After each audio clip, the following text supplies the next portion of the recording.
Greetings and blessings, YouTube. This is John the Jansenist, also known as Hell's Unicorn, and I'm doing my first ever audio presentation here. And I have decided, maybe foolhardy in doing so, to tackle probably one of the more controversial subjects, and that is the issue of Hitler specifically. I was inspired to do this after having a conversation with a fellow on a video on the topic of Hitler's alleged Christianity, and I'm not going to name this individual because I think that he deserves a little anonymity, and I don't want him to be embarrassed when he finds out just how wrong he was in his assertion that Hitler was a practicing Catholic. Now, I'll begin this by basically prefacing that Hitler was indeed a member of the institutional Roman Catholic Church. Now, does this qualify him as a Christian per se?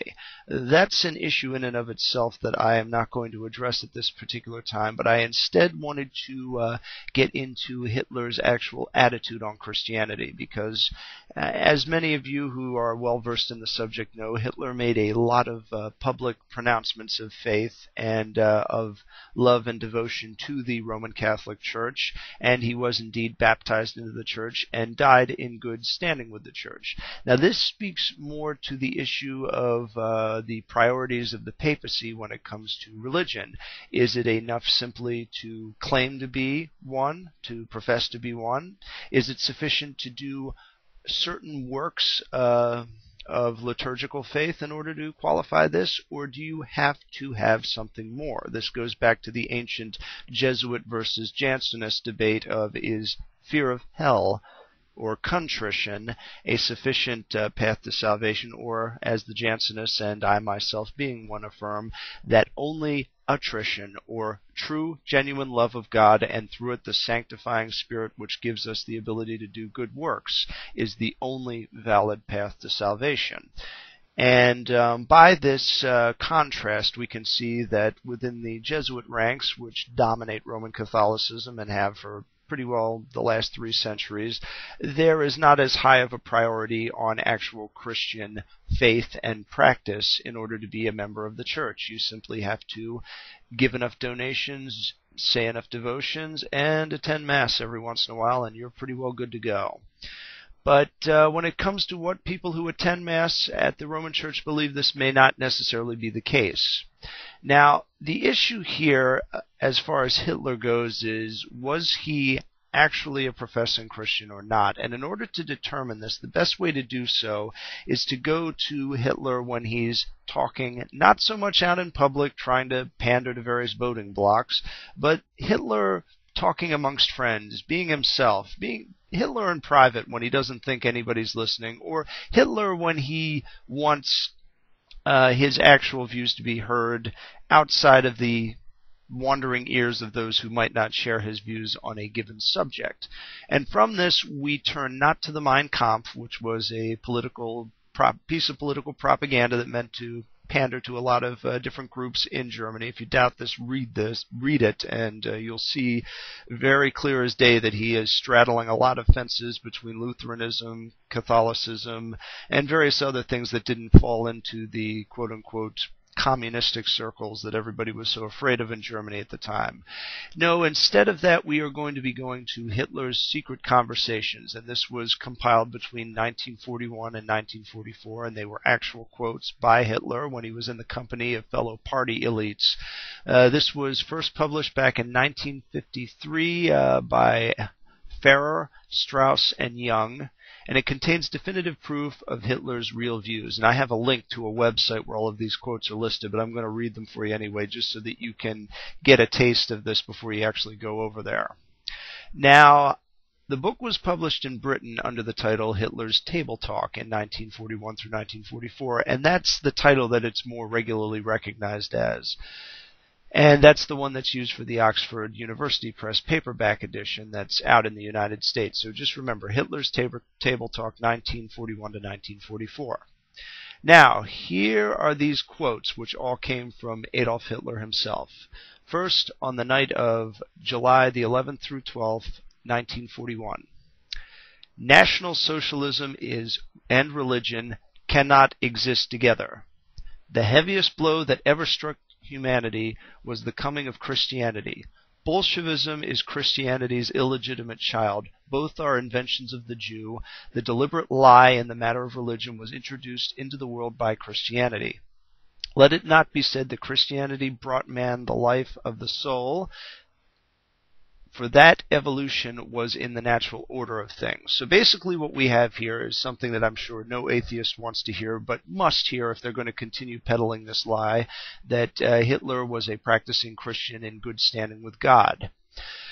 Not only does Hitler outright condemn Christianity as some sort of, Persian flaw in the human psyche and conflate it with Bolshevism, which I would contest pretty strongly given Marx's actual words on the topic, but he outright gives an endorsement of evolution, and we're speaking of Darwin's evolution because this was cited very specifically by all of the German philosophers that Hitler drew his views from. There's additional reading on the topic then, and I'll leave some links in the description on that as well, but I'm not going to get into that right now. Moving on. October 10th, 1941, midday.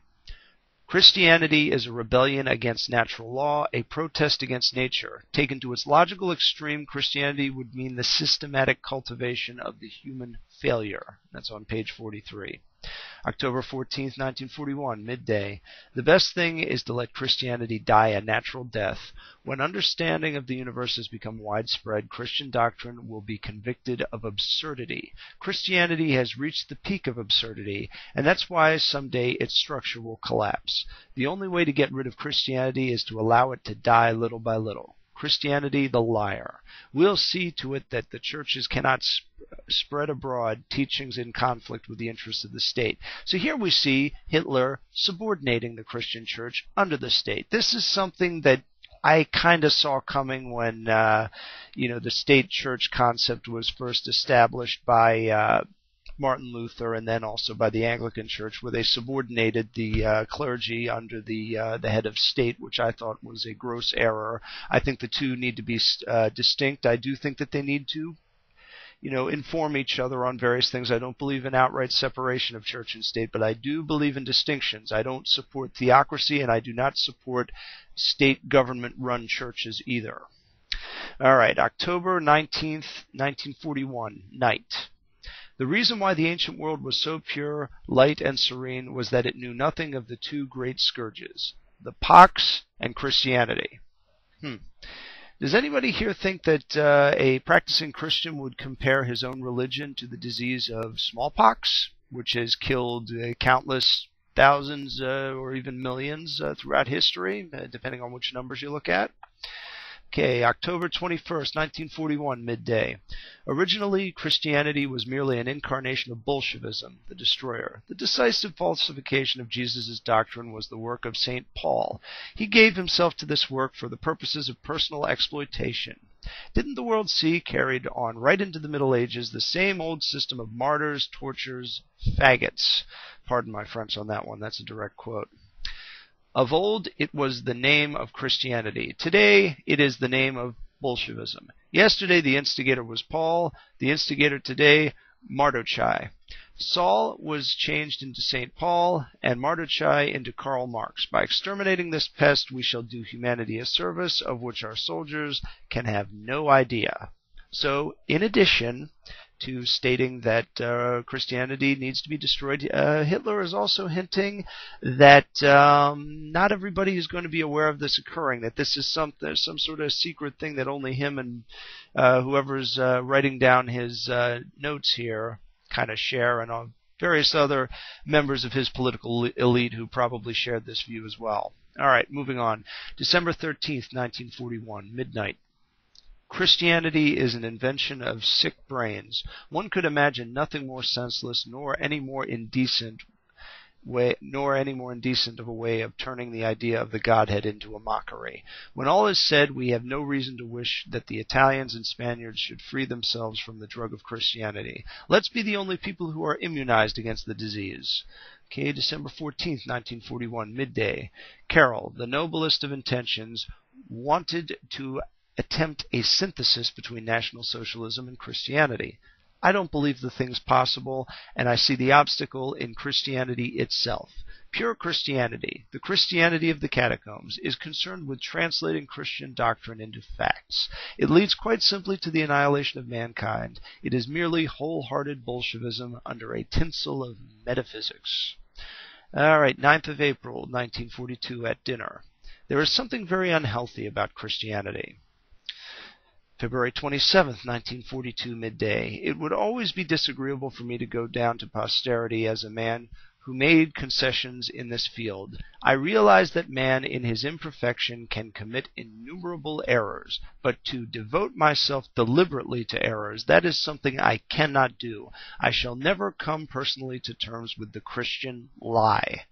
Our epoch, UN, the next 200 years, will certainly see the end of the disease of Christianity. My regret will have been that I could not behold it myself. Oy.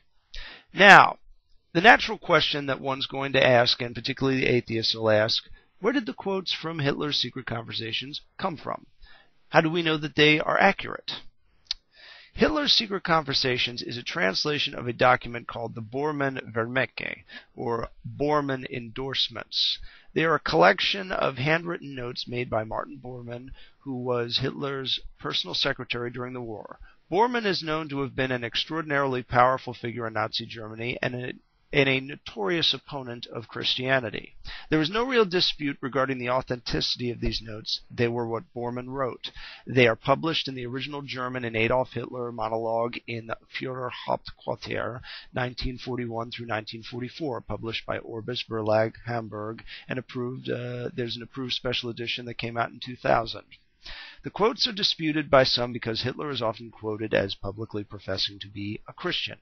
The simplest reconciliation of this seeming contradiction is that Hitler lied to gain support of the German people, 90% of whom were professing Christians. I would like to add to this real quick, these are my own words here, that Hitler was educated by Jesuit priests who, as anybody well versed on them and not a member of them will know very well, is that they are proponents of the general ethical approach. It's called casuistry, basically, and what it is it's the belief that you can rhetorically excuse certain sins if it's done in a certain way, and in their case particularly in the interests of the church. Now one could ask, how does National Socialism benefit the Catholic Church? And that's an entire debate in and of itself, and I'm not going to get into that here, but suffice to say, people lie, and especially politicians, so it's not really much of a stretch to say that Hitler lied about being a Christian. I also think that Barack Obama is lying about it being a Christian,